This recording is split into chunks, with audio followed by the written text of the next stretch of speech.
Hi dear friends, cute kitchen വേൾഡിലേക്ക് എല്ലാവർക്കും സ്വാഗതം. ഇന്ന് ഞാൻ ഉണ്ടാക്കാൻ പോകുന്ന അവൽ കൊണ്ടുള്ള ഒരു വിഭവമാണ്. അതിന് ഞാൻ ഇവിടെ എടുത്ത് വെച്ചിട്ടുണ്ട് കപ്പ്. ഈ കപ്പിന് 2 കപ്പ് അവലാണ് ഇരിക്കുന്നത്. പിന്നെ അതേ കപ്പിന് തന്നെ ഒരു 3/4 കപ്പോളം തേങ്ങ ചിരണ്ടിയതാണ് പീര, 3/4 കപ്പ് ശർക്കരയുണ്ട്, ഒരു ഏത്തപ്പഴത്തിൻ്റെ ഒരു 3/4 ഭാഗമാണിത്. ചെറിയ ഏത്തപ്പഴമാണെങ്കിൽ ഒരെണ്ണം, വലുതായതിന് 3/4 ഭാഗം.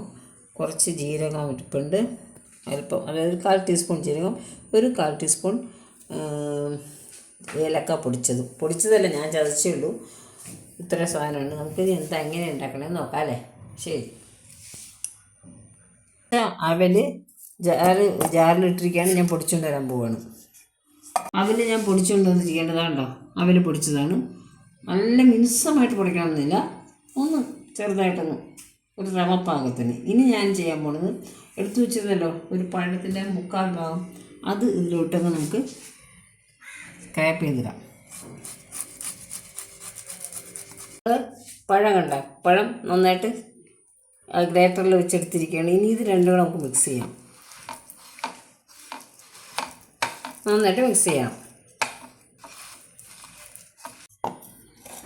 നമ്മളിവിടെ കുഴച്ച് വെച്ച് നന്നായിട്ട് കുഴച്ചില്ല, ഞാൻ ഇനിയും കുഴക്കണം, ഒന്നും കൂടെ ബാക്കി കൂടെ ചെയ്യാനുണ്ടല്ലോ, അതുകൊണ്ട് ഇരിക്കട്ടെ എന്ന് ചോദിച്ചു. ഇനി നമുക്ക് ഇതെല്ലാം കൂടെ ഇട്ട് ഒന്ന് അടിച്ചുകൊണ്ട് വരാം.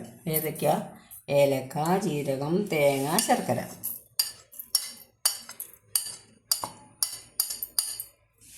ഇവിടെ ഞാൻ എല്ലാം കൂടെ ചേർത്തതാണ് ഒരു ഉരുളയാക്കി.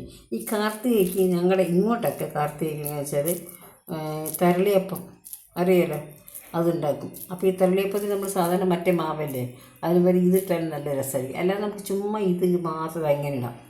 ഇങ്ങനെ വിശേഷ ദിവസങ്ങളിലൊക്കെ ഉണ്ടാക്കാൻ നല്ല പറ്റിയ സാധനമുണ്ട്. നമ്മൾ ഈ വലിയ ചിലവൊന്നുമില്ല, അവലല്ലേ. ഞങ്ങളിപ്പോൾ ഈ അവൽ വന്നതെന്ന് വെച്ചാൽ പൂജയെടുപ്പിന് വന്ന അവലാണ്, ബാക്കി വന്നതാണ്. അപ്പോൾ അവൽ ചുമ്മാ ആർക്കും വേണ്ട തിന്നാൻ. അപ്പോൾ എന്തെങ്കിലുമൊക്കെ ഇങ്ങനെ കാണിച്ചുണ്ടാക്കി തിന്നും, എല്ലാവരും കഴിക്കും. അടുത്ത കൂടെ വയ്ക്കാം.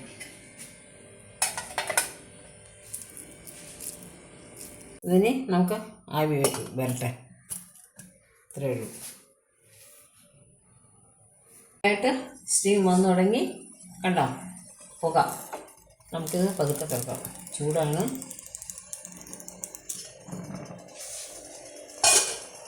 ഓഫ് ചെയ്ത് നമുക്ക് പതുക്കെ ഇതെടുത്തിട്ട് വയ്ക്കാം.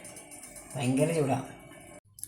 ഇത് ഞാൻ സ്ഥിരമായിട്ട് കാർത്തികയ്ക്ക് ഉണ്ടാക്കുന്നൊരു പലഹാരമാണ്. കാരണം അവലൊക്കെ ഉണ്ടാവുമല്ലോ, അവലിട്ടുണ്ടാക്കണമെങ്കിൽ നിങ്ങൾ ടേസ്റ്റ് ചെയ്ത് നോക്കൂ, എന്നിട്ട് പറയൂ.